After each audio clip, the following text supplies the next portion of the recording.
Hey, Assalamu alaikum everyone. This is Bisma Anwar, licensed mental health counselor with the Therapicino podcast. And, this is obviously my Instagram page. I am collaborating with Muslims Thrive on this, and Sabine from, one of my fellow Muslims Thrive, I'm also on the board. She is going to be joining me, and we're going to be talking about health. We're going to be talking about Ramadan. We're going to be talking about COVID. We are going to be talking about everything that's on your mind. Hey, Sabine. Assalamu alaikum, Isma. How are you? Walaikum Assalam. I am doing so well.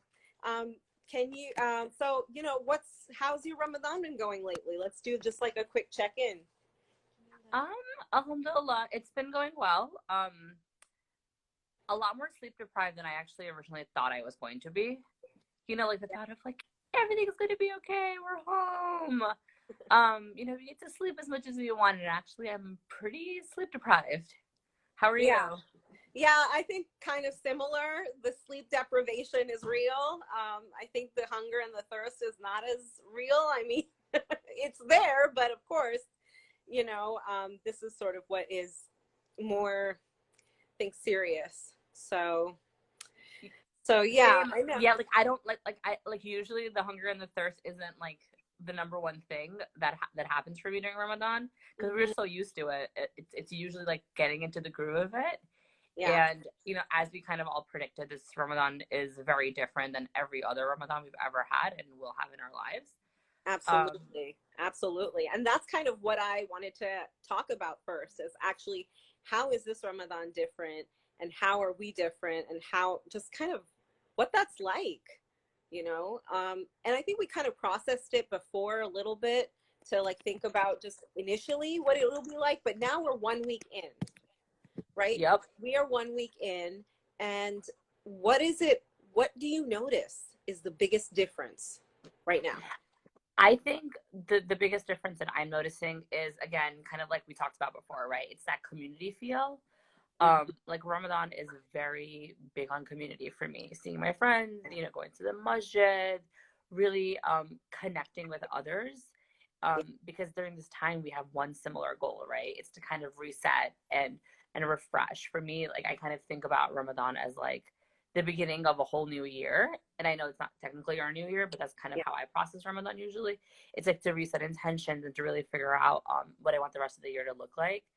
And that's usually around other people, right, that have similar goals and similar mindsets. And I think that's the one big thing that we anticipated going in.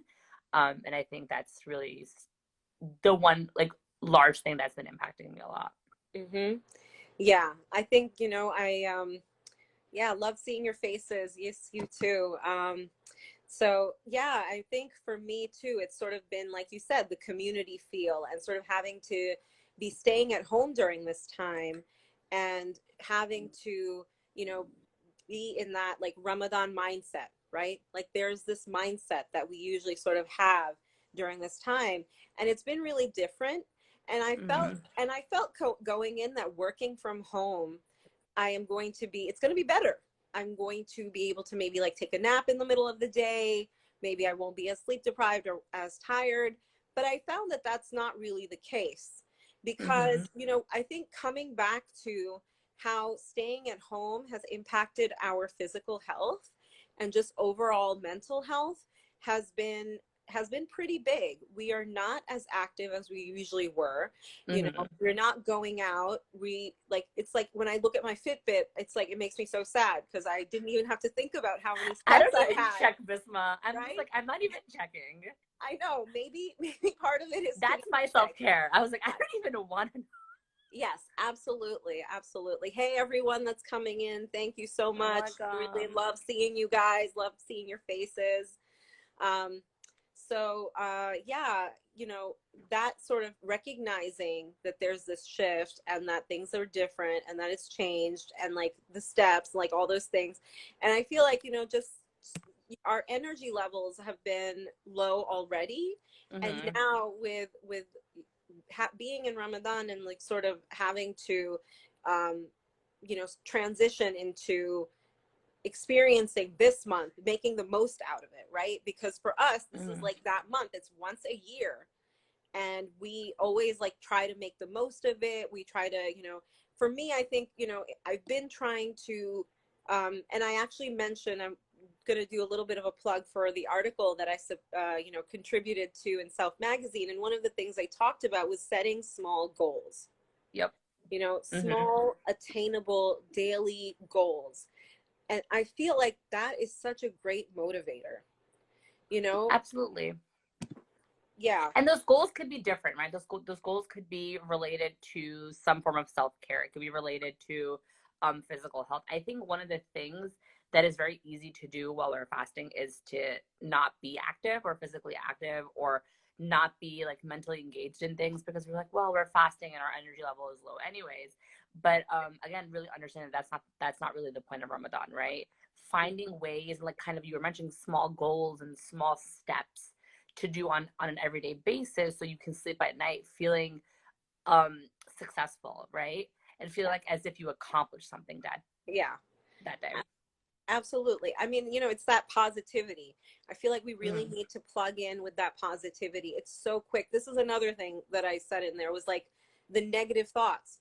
You're going to have more negative thoughts. It's just, and Mm. the way that you kind of try to stay away from that is bring yourself back to the positive, and thinking about like, like what you've achieved, what you've accomplished, being able to just like maybe connect with someone, like talk to them over the phone or FaceTime with them, or do like a Zoom, halakha, if that's your thing, right? Everything has gone online. I feel like there's so many events happening. And I get to this point where I'm like, oh my God, there's all this stuff out there. I want to say, what do I do? Like, which one do I join? And and we have a comment here, plus Ramadan doesn't feel like Ramadan if you're not able to go to the masjid for tarawih. Yes, exactly. I think that is the biggest change for people, right? Is like not being able to go to the masjid, like physically not being able to go. But then the other side of that could be, right, finding a little kind of wins, right? Kind of we were talking about, one of our other board members, say, had mentioned the other day in our board meeting that he has like a prayer corner, right, where Mm-hmm. he dedicates a corner to their apartment, and he really focuses on spending a lot of his prayers and reading Quran in that area, right? That's what kind of helps him. Mm-hmm. Other people do other things, right? I noticed that I find most of my energy after iftar, Okay. so I'm not really hard on myself if during the day I'm not accomplishing other things other than work, right? So for me, it's been, Mm-hmm. I'm going to do what I have to do for work, because my schedule is pretty full, I'm sure, which I'm sure yours is as well, Bisma, Yeah. seeing students and clients. Yeah. And then for me, I say I'm not going to do schoolwork or touch anything in regards to school until after iftar, right? When I have that energy and kind of that like brain power to be able to focus on that. So it's about little tiny things, right? So if you live alone, maybe Mm-hmm. iftar time is anxiety provoking, right? But maybe you can Right. FaceTime somebody, or you can Zoom Absolutely. somebody in, and then you all can have iftar together virtually. Exactly. Absolutely. Yeah. I think, I like that masjid corner idea, just sort of Mm-hmm. having, allocating a space in your house, even if it's just a small corner, it's just the size of your janamas, like that's okay.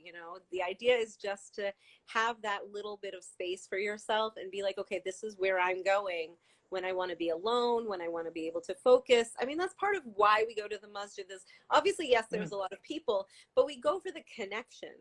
We go Mm-hmm. for feeling that connection, and you can feel that connection at home. That connection, it doesn't have to do with the fact that you're in the masjid, and Absolutely. right. And then I think, Yeah. this is also a form of ibadah when we're thinking about the fact that we are staying at home to stay safe and not let this pandemic get more out of control, and to keep ourselves, our family, our loved ones, and other people, our Mm-hmm. neighbors, and our other fellow people that are just kind of around, to keep us all safe. We're doing this, so Absolutely. yeah, so there's like a bigger purpose here.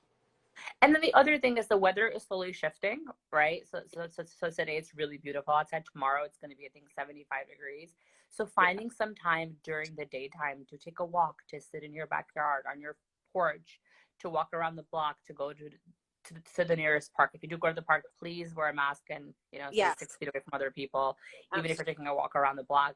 But it's about actually doing things that energize you during the day, right? We Mhm. don't have to be kind of stagnant in our like physical, because that's actually what kind of also impacts our mental health, right? So if we Mhm. say put in one spot and we're not changing scenery and we're not seeing other people, even like birds chirping and the smell of grass, right? That Yeah, starts to slowly impact our mental health. And so finding ways and areas, like I spend most of my mornings sitting outside in my backyard doing my schoolwork out there, right? that is nice. I like that. That change of Absolutely. scenery actually made me more productive. I actually got a lot more done than I do sitting right here on my desk. Yes, absolutely. I have to say, I had to go into work yesterday after like a really long time. And, I liked it actually. I felt more productive because I was in the Hmm. office. I wasn't physically seeing patients, but it was still like just the space, right? Like you said, just that shifting of space can like really help. And, and also I was able to like walk outside, like I'm right next to Central Park actually. So I Hmm. walked on Fifth Avenue and I saw the flowers, and, people were not like walking too close or anything. So I felt okay. And, I didn't really do like a long walk or anything, but I just sort of walked enough. It was like a, nicer day after the initial rain in the morning, and just sort of being able to take in, I think, that fresh air and Hmm. just sort of be in that space. I mean, I know that there is some anxiety of again around like being outdoors, but I feel like whatever we can get right now for ourselves, whether it's like sitting outside on your porch or your balcony or like whatever little outdoor space that you have, and being like using that space again to like maybe do some prayer or dhikr, or just like maybe talk to someone, and Hmm. just sort of like, or just like meditate, right? Just like do a little bit of prayer.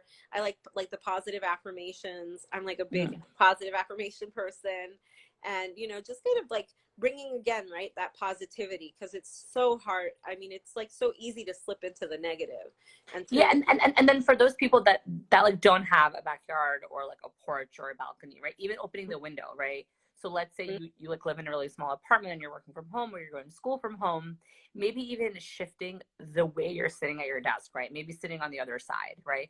Maybe if your desk is portable, moving your desk into a different area of the house. So I also want to be mindful of those people that don't have kind of, the privilege of sitting out in their balcony or backyard, or, just maybe opening a different window and going to sit next to that window, right? Maybe moving your desk into the living room outside of your bedroom, right? So I think motivation is key. Sometimes when we're working from our bedroom, like if our bed is right there and our desk is in one area, yeah, it kind of impacts, like, because we can see our bed, right? Like yeah, it's in our viewpoint, but maybe like physically moving, right? And physically I moving. think boundaries are really important, right? And so Hmm. I think I mentioned it one of our lives before Ramadan. It's about like having like work boundaries, having school boundaries, right? I know finals week is approaching for students, especially for the university I work for. Yeah. Our finals week is in about a week. And I know, usually the anxiety is for students on campus, like, how am I going to do this while fasting? Yeah.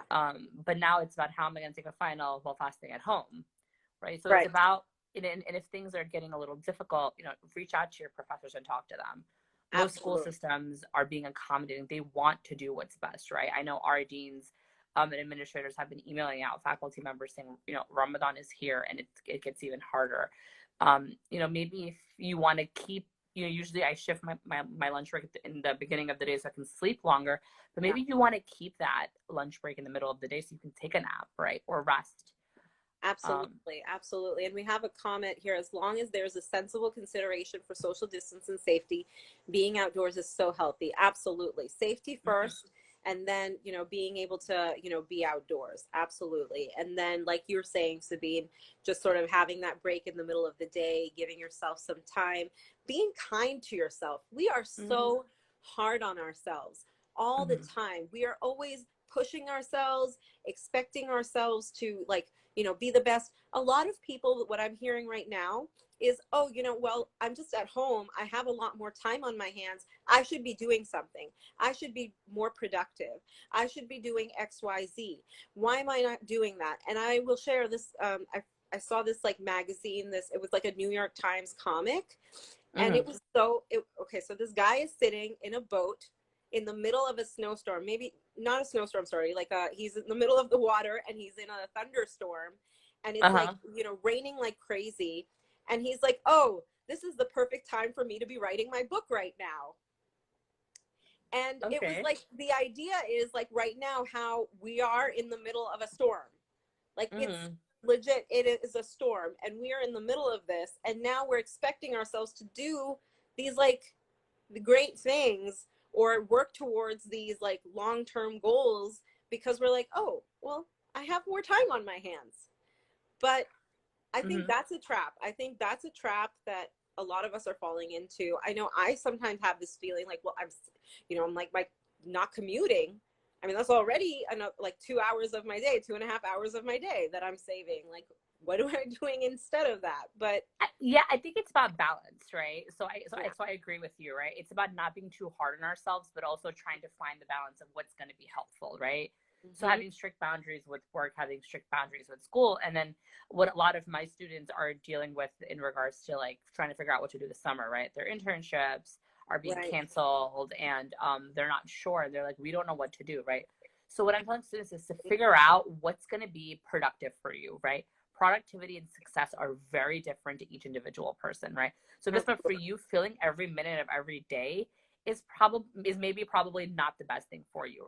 For other people, it's not either, right? But it's about figuring out what's best for you. Is reading a book, Yeah. right?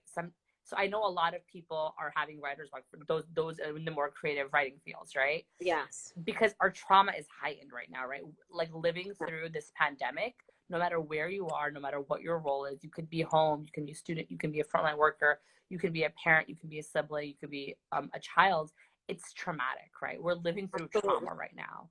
So our Absolutely. trauma senses are heightened. So we have to figure out what coping mechanisms really work for us, right? For Yes. some people, productivity gives more anxiety, but for some people, it's actually good, right? So I have some students who Yes. are like, I can't not do anything, right? I was like, okay, so can you take some form of online training, right? That you Right. always wanted to do, but you never had time for, right? Yes. That way, again, you can define that success for yourself. Is maybe learning a new skill going to be helpful? Maybe it's just resting, right? Thinking about like how you've never got rest before because you're always on the go. And now you have the ability to rest and recharge yourself. And then Yep. going on from there and saying that, once this is over, I might not get rest again.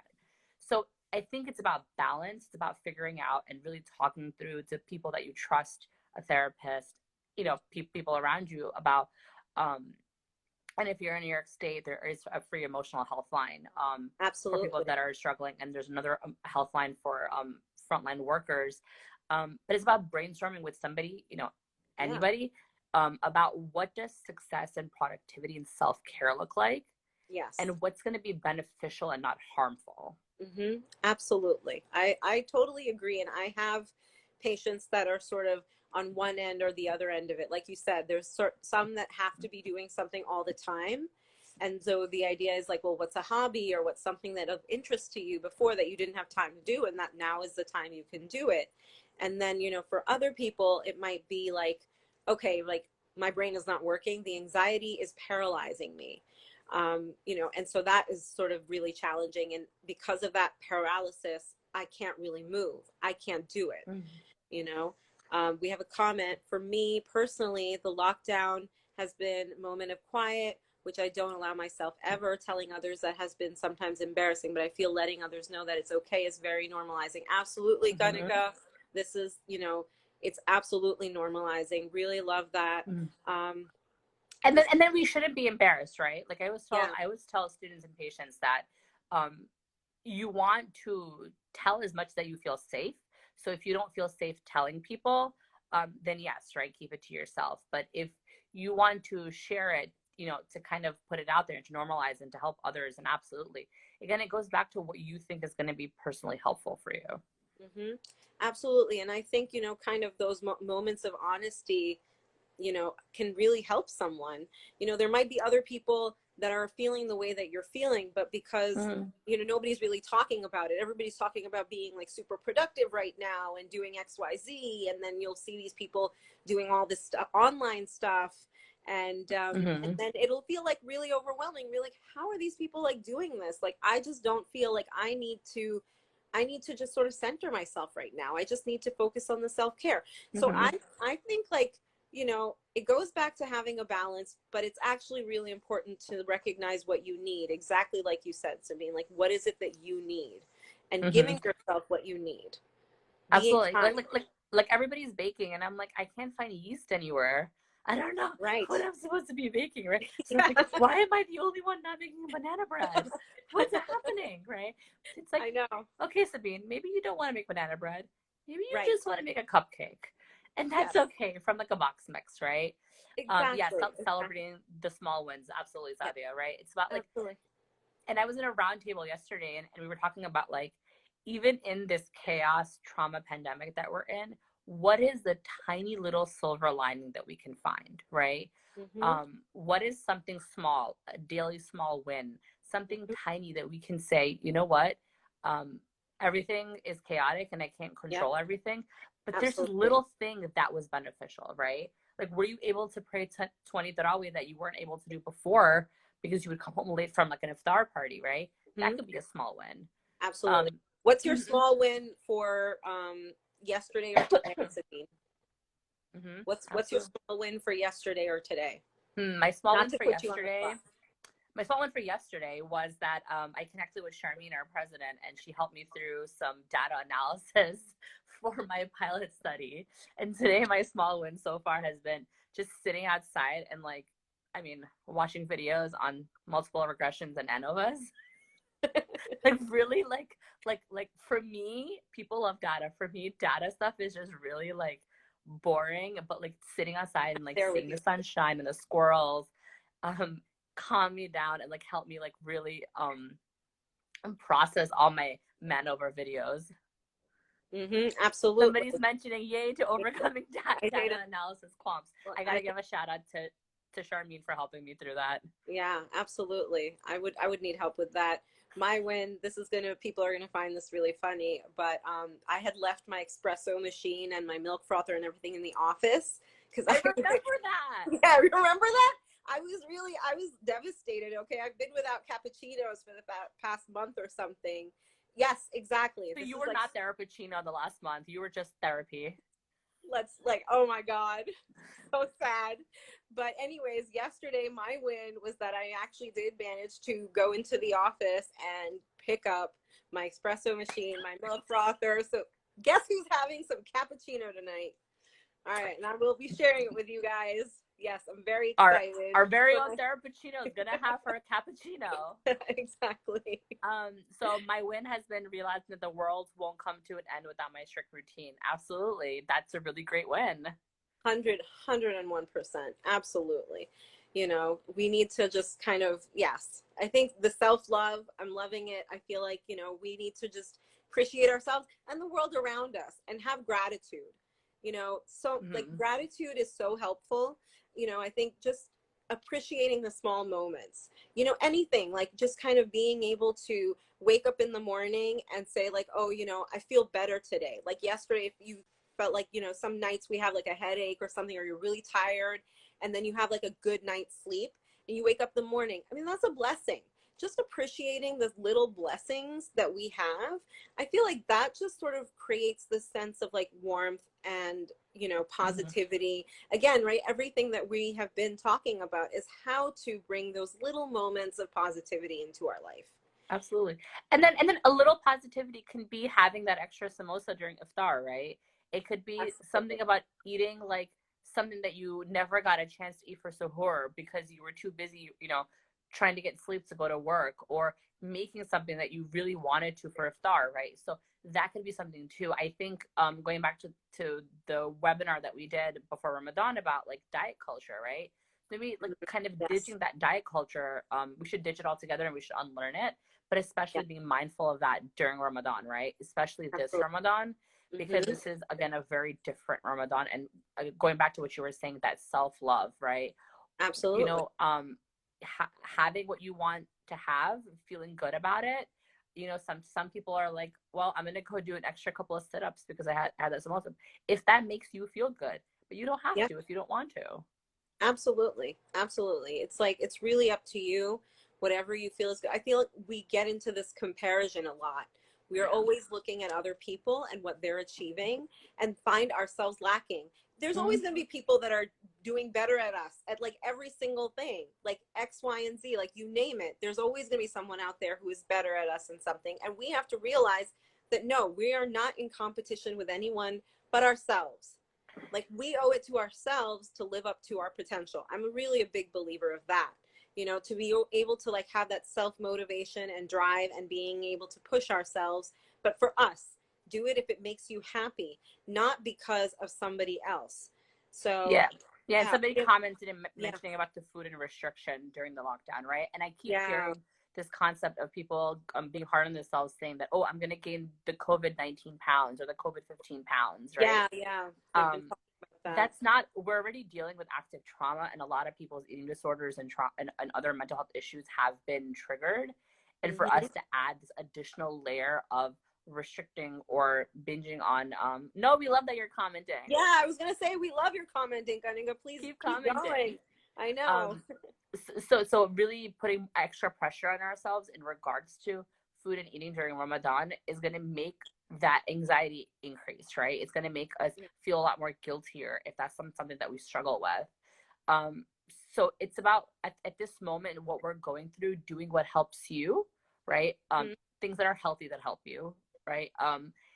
Healthy-ish, right? Like healthy is also subjective. It depends on what it means to every individual person. Yeah. And figuring out what makes you feel good, what makes you feel happy, and gives you motivation. 100%. Absolutely. Yeah. Very, very. We have just a couple of minutes left, and I wondered if anybody had any specific questions related to like mental health, Ramadan, you know, anything related to COVID, related to our, you know, maybe like overall health, wellness, anything like that. Now's your time.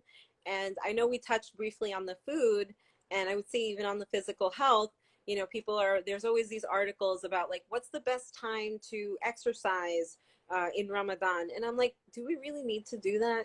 Like, do we have to do that to our bodies?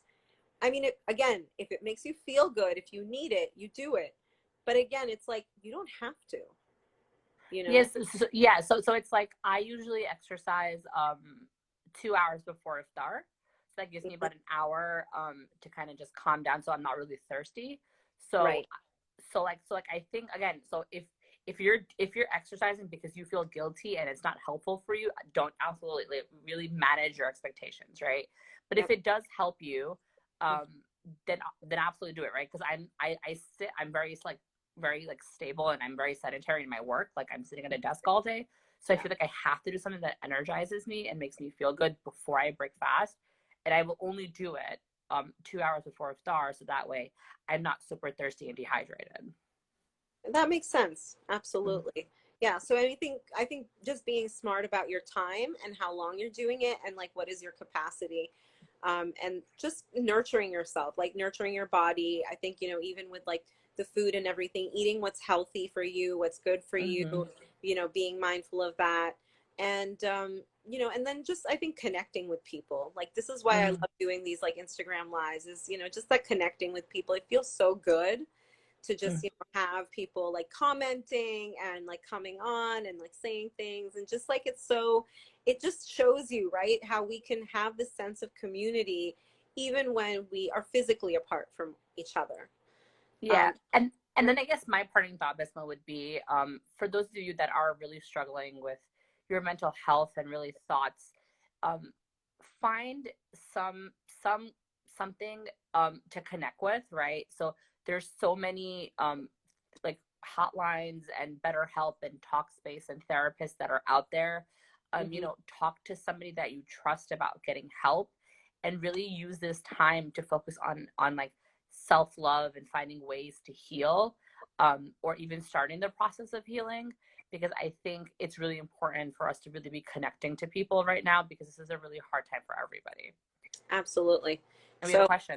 yep. Any tips if you have problems sleeping? Okay, this is a big one because even before, we all know, like in Ramadan, sleep deprivation is real. We were talking about it in the very beginning, right? Me and Sabine mentioning that. But normally, with COVID happening, I've had a lot of people telling me about problems sleeping. I've experienced problems speaking. Oh my God, problems sleeping. Sleeping. See, this is Ramadan brain now. You know, we're getting Fasting later brain. in the day, like the fasting brain, right? So with sleeping, I would say a couple things, right? Because in Ramadan, we have to get up in the middle of the night. So you just have to be mindful of that. Trying to sleep early, you know, so you like, we have the Isha prayer and then just go to bed. Don't spend a lot of time. Like if you have a little bit of time, if that's your time that you use to like do extra prayer or anything like that, yes. But then kind of like use the time wisely. You know, some people just choose to stay up the whole night and then sleep in the morning. But whatever it is, make sure that you're getting enough hours. If you need to nap during the day, nap during the day. Absolutely. You know, right? Absolutely. Melatonin, okay? It's like you get it over the counter. It's a natural supplement. I I use it sometimes, and it just allows me to have like a restful sleep throughout the night. And there's no difficulty in getting up because again, it's not a sleeping pill. There's no side effects, nothing. This is just to help you get a good night's sleep. So if you're going for a while without it, you know, and then there's like one night that you maybe need to take it, it's not addictive. So you just like take it once and it helps you. I mean, you know, it's okay to sort of sometimes take a supplement or something natural to help your body, you know, be able to relax, because the anxiety is something that can kind of get in the way, right, of the better sleep. Yeah, and that's kind of what I was going to mention, right? So sometimes it's anxiety, the anxiety of you know what's happening in the world, the anxiety of your emotions and not being able to go back outside, and so finding ways to help soothe your anxiety, whether through meditation, yoga, talking to a therapist, anything that helps, right? Sometimes like soothing voices. Sorry, I'm getting fasting brain too. Right. Noises, right? So like the waterfall, that helps. Different things help different people, right? So figuring out what is the root of why you're not sleeping, and this is why it's really important to kind of talk to somebody about figuring out why you're not sleeping, right? Is it because you're looking at your phone too much and the blue light's there? Is it because, you know, you're not that tired, right? So maybe it's about doing something that's going to help you get tired, right? Like sometimes it's about doing a little bit of exercise, whatever that means for you, right? Like my dad likes to walk back and forth all over the house and then go outside and walk around, right? That tires him out. So it's about figuring out what tires you out, what's causing your anxiety, and how you can really figure out the root of it and find ways to help you sleep. Absolutely. And so before we end, I just want to, I think this is a beautiful comment. Kind of a beautiful moment for me has been to recognize that there are feelings and emotions we're recognizing because of COVID. Some that have existed forever, but now we have a reason and a shield to name them. Absolutely. I completely agree. I think that is a really great observation. And I do agree that there has been something, if there's been a benefit to this experience, it's been that we have become more aware of feelings and emotions, more aware of mental health and the impact on mental health when there is something traumatic going on, and just being able to sort of acknowledge the importance of taking care of our mental health. I completely agree. So thank you for saying that, and thank you everyone for joining us today. Really appreciate it. Thank you, Sabine, for coming on. This was great. Yeah, Miss seeing your face, Bisma. I know. Same here. Same here. Inshallah soon. Inshallah. That is the hope for all of us. Inshallah. And join us here next week, same time, same place. And we are actually going to be having a special guest, which you guys will be hearing about soon. So, inshallah. Have a great Ramadan, everybody. And feel free to reach out to us. Absolutely. Take care. All right. Assalamu alaikum. So, okay.